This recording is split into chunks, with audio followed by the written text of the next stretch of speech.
Member সাহেব আজ আবার সালিশ কিনিয়া সালিশ প্রতিদিন ভাল লাগে না, এই সালিশ কথাতে আমি অতিষ্ঠ হয়ে গেছি গা। এই ওর পুতে এই পাড়ায় পরীক্ষায় ফেল করছে তো করছে, সব বিষয়ে ফেল করছে, আবার এক বিষয়ে পাস করছে। কিরে পাড়া কি কয়?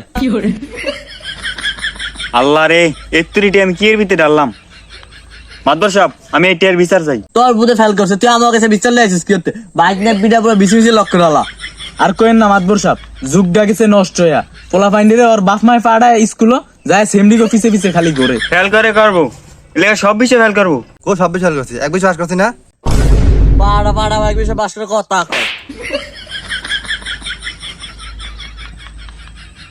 একটা কথা কবি না তুই আর। তুই যে এক বিষয়ে পাস করছো, এই স্যারটা কে?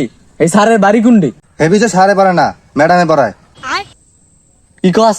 স্যারে পড়ায় না ম্যাডামে পড়ায়? হ্যাঁ ম্যাডামে পড়ায় দেখে তো পাস করছি। আমরা সারের ক্লাসের সময় সেদিকে পিছে পিছে করতাম, আর ম্যাডামের সুন্দর দেখে আর ক্লাস মুন্দা করতাম, এলিগে তো পাস করে লাইছি। কি কস? ম্যাডামে সুন্দর, ম্যাডামের নাম্বারটা দে তাড়াতাড়ি। মাতবর সাহেব, আপনার না বাইক ফরানোর মতো ছোট ফলামেন কেউ নাই, আপনি ম্যাডামের নাম্বার দিয়ে কি আরেন? এর পড়ালেখা থেকে বয়স লাগে, ম্যাডামের কাছে আমি পড়মু।